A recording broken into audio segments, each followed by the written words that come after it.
The Game Awards 2025 baru aja kelar. Nvidia sekarang tahu kalian di mana. Dan iPad akan kedatangan keluarga baru lagi. Selamat datang di Beritek, di mana aku akan membawakan berita-berita terbaru dari dunia teknologi. Dan yang pertama adalah The Game Awards baru aja kelar. Dan menurutku acara ini lumayan bagus untuk standar award show gitu.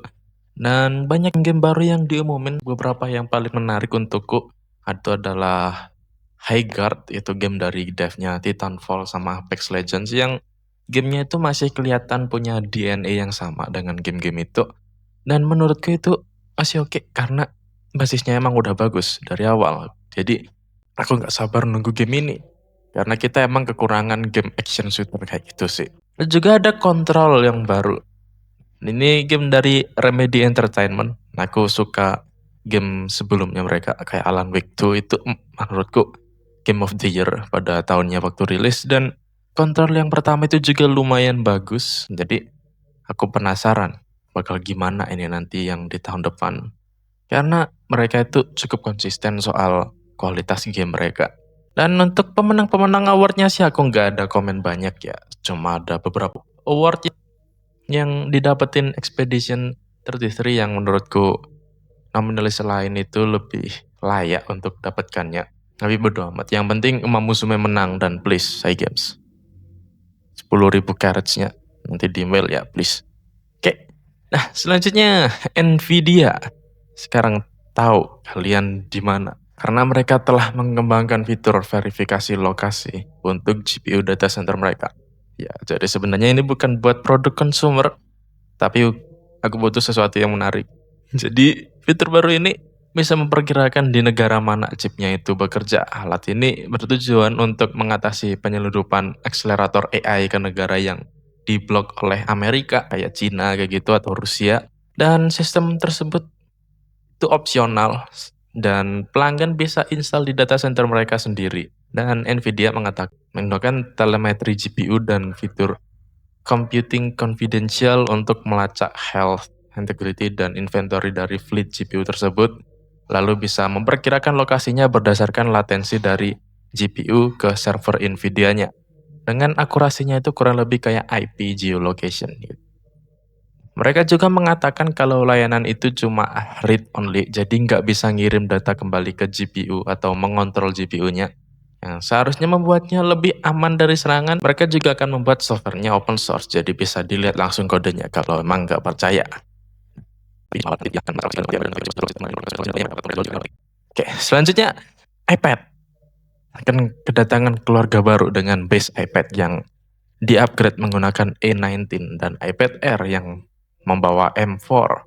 Nah, orang-orang dari website Macworld dikabarkan mendapatkan dokumen kode internal Apple untuk build pra-release iOS 26, di mana di dalam dokumen tersebut ia menampilkan detail tentang model-model iPad yang akan datang di tahun 2026. Nah, base model iPad itu nanti akan sekali lagi menggunakan A19 yang merupakan upgrade besar dari iPad Gen 11 yang masih menggunakan A16 dari 3 tahun lalu. iPad ini juga datang dengan chip wireless N1 seperti yang ada di iPhone 17. iPad Air juga nanti akan datang dengan chip N1 dan tadi pakai chipsetnya M4.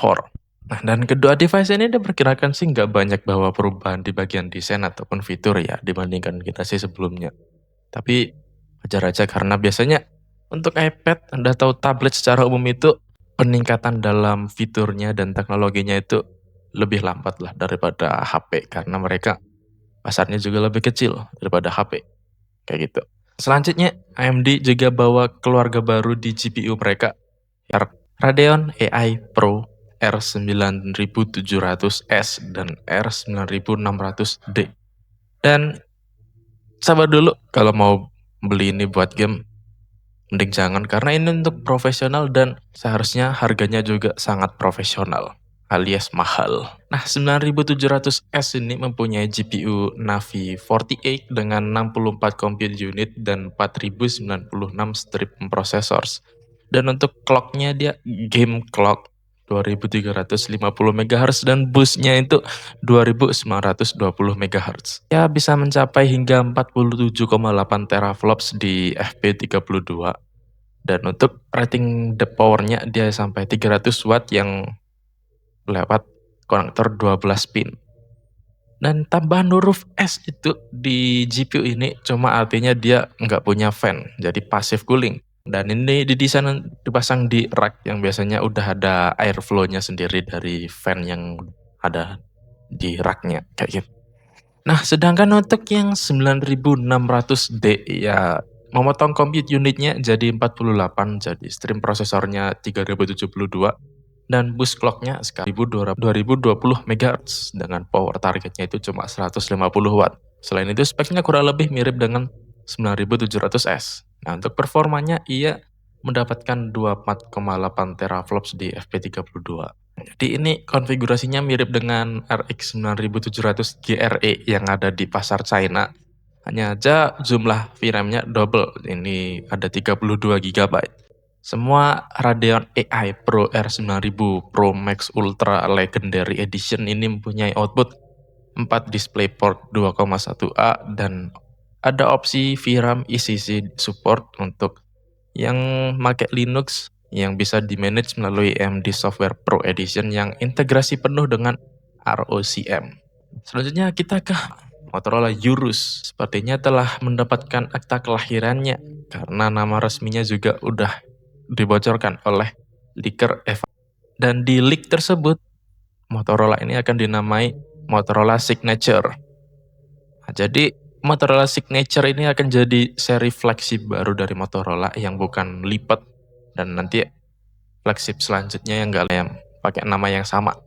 Nah, sejauh ini dari yang kita tahu soal speknya sih, HP ini nanti akan pakai Snapdragon 8 Gen 5 dan ada juga laporan baru kalau dia nanti pakai stylus, walaupun masih belum clear apakah ini stylus simple doang atau smart stylus yang kayak di Motorola Edge Plus yang bisa nyambung lewat Bluetooth kayak gitu. Dan ada juga bocoran gambarnya yang menunjukkan desain belakangnya dengan modul kamera yang kayak kompor 4 biji yang mirip kayak HP Xiaomi beberapa tahun lalu.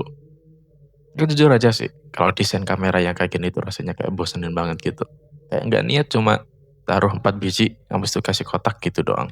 Tapi seenggaknya nggak kayak Poco lah yang biasanya modulnya nggak segede kasih full atas itu khusus kamera modul. Yang itu lebih parah lagi. Jadi HP terlihat ada 2 warna dan mungkin aja ada tambahan warna lain tapi sejauh ini masih ada itu aja. Oke, itu aja untuk hari ini. Like kalau Anda suka, subscribe. Sumbernya nanti akan ada di bawah. Thank you. Bye-bye.